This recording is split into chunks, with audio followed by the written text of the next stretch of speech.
Winners and losers of week 2, and what the heck happened on the plains? Welcome into Drive Thru. Carrie Chow alongside Heather Dinich and Sharon Katz. Guys, we've got to start off with the fact it's National Cream-Filled Donut Day. Big day today. Big thoughts on cream-filled donuts, Heather? How about the cream puffs the SEC played, Carrie? Oh, I see what you did there. Let's get into that, as a matter of fact, because Auburn, they snuck away with a win against Jacksonville State. And I want to say Auburn is kind of like that donut you bite into.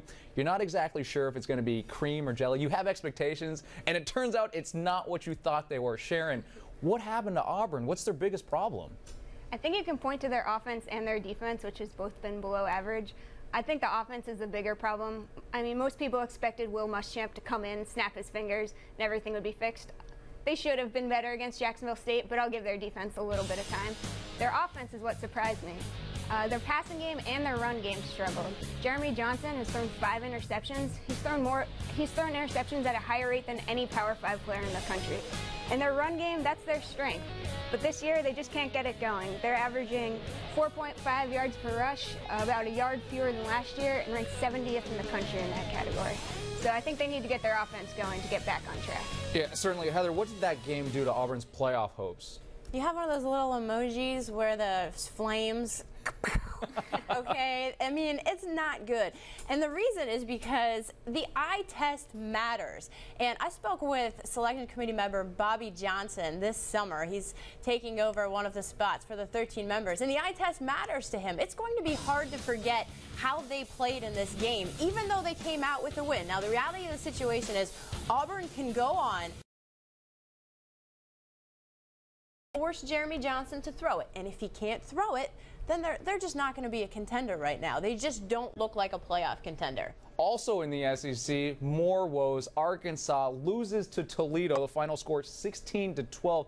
Just how bad a loss was that for the SEC? Well, you know, I think it was worse for Brett Bielema and Arkansas as a program than it was the entire SEC, because they still have a lot of ranked teams and still a very strong conference. But talk about karma. I mean, just days after Bielema talks about Ohio State and calls out their strength of schedule, they lose to Toledo. But like Auburn, a lot of their problem was they couldn't run the ball. 103 yards. The offensive line just could not get it done. And then in the red zone, they scored just once in 5 trips to the red zone, and they had 85 yards of penalties. So this is a problem for Arkansas, not necessarily the SEC, especially when expectations were so much higher for that program coming into the season. Yeah, Brett Bielema kind of had to watch his mouth at this point. One silver lining, though, for the SEC is that Ole Miss now shoots up to #1 according to the Football Power Index. Now, Sharon, you're going to have to explain this to me because they crushed Fresno State 73-21, but yet they're ranked 15th nationally. How are they now #1 according to ESPN's FPI? Yeah, I was surprised myself to see them jump up. Early in the season, FPI is really fluid, so a big win or big loss can move you quite a bit. But once you dig deeper, you can kind of understand why they moved up. Heading into the season, most expected Ole Miss to be a good defense. FBI thought they'd be the 2nd best in the country. But there were a lot of questions about their offense. After scoring 70 points in back-to-back games, their offense seemed to have answered at least a few of the questions. Chad Kelly looks great. He has the top QBR in the country. Their run game is rolling. So add in a good offense with a great defense, and Ole Miss could be one of the top teams in the country. I will say we'll find out this weekend when they face Alabama. If they lose, they will not remain #1 in FPI. Certainly won't remain #1. But as you mentioned, Sharon, Ole Miss cruised against, let's say, lesser competition. No disrespect to Fresno State and Tennessee Martin. But are the Rebels legit, Heather?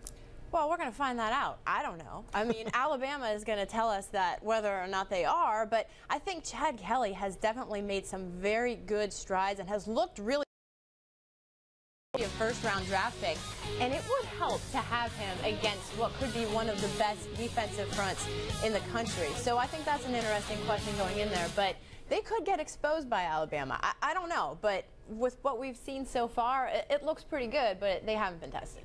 I mean, it's worth noting that FPI adjusts for the strength of your opponent's face. So even adjusting for the fact that they faced Tennessee Martin and Fresno State, they still skyrocketed up the rankings. And oddly enough, the FPI does at this point have Alabama as a slight underdog Ole Miss has a 56% chance to win at Tuscaloosa. But Sharon, as you mentioned to me, that also means that Alabama has a 44% chance to win. So it's pretty close. All right, so let's move on here. Number 8, Notre Dame. They won, but they kind of lost. Against Virginia, they lose their starting quarterback. They also lose their starting running back. Malik Zaire done for the season with a broken ankle. And then Terrian Folston with a torn ACL. Heather, what's this mean for their playoff hopes? Are they done? No. If I'm a member of the College Football Playoff Selection Committee, Carrie, I'm looking at this team right now, just like everybody else in the country is, wondering how is their backup quarterback, Sharon Katz, going to fare against considered very seriously for one of those top 4 spots, which means there's going to be another Power 5 conference champion that gets a bump, and that's a pretty big deal. So Notre Dame is a huge X factor in this. Yeah, Power 5 conferences will not be happy if that happens. So Brian Kelly said the team feels fine moving forward with Kaiser at their starting quarterback position. But Sharon, should he feel fine about that?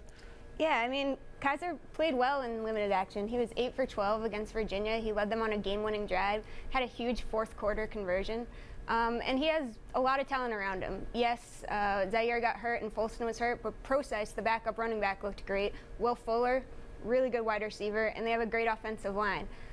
Brian Kelly's been in this situation before. When he was at Cincinnati, it seemed like just about every year a quarterback was getting hurt, but he won 10 games each of those years. If Notre Dame wins 10 games, I mean, that would be 2 losses. They'd still be in the playoff discussion given that schedule, I think. And Fuller's had back-to-back games with at least 100 yards receiving now, I think, and had that tremendous touchdown catch there, 39 yards to win the game. So the Irish passing the eye test at this point. Who else is passing the eye test? Michigan State. They beat Oregon 31-28, and then Tennessee, they squander a 17-point lead against Oklahoma. So the question is, guys, who had the most impressive win? Was it Michigan State or Oklahoma? Heather? I'm going to go with Michigan State, and it's because they avenged last year's loss in Eugene. It was a very important win for them as far as the playoff goes, because I know everybody's looking down the road at that Ohio State game, but this can only help their playoff resume, because Ohio State might be the only team ranked that they're going to face in the regular season down the stretch. So to get this one is a really big deal for that program, not just in terms of the playoff. Forget about the playoff. Talk about respect. Sorry, Jim Harbaugh, but right now the state champs are in East Lansing, Michigan. I'm going to go with Oklahoma. I think that was the better win. They went on the road. Michigan State was at home. Michigan State was supposed to win by about 3.5. They won by 3 points. Oklahoma showed a lot of resilience. They were down 17-0, as you pointed out. At their lowest point, they had a 3% chance to win, but they came back. Sterling Shepard was a star. Baker Mayfield bounced back from a really terrible first 3 quarters. And I think for the program that struggled so much last year, it was good for them to get this win on the road in front of 100,000 screaming fans. It was a big win for Oklahoma and to keep their playoff hopes alive. Oklahoma now moves up to number 16 in the country. Michigan State at number 4.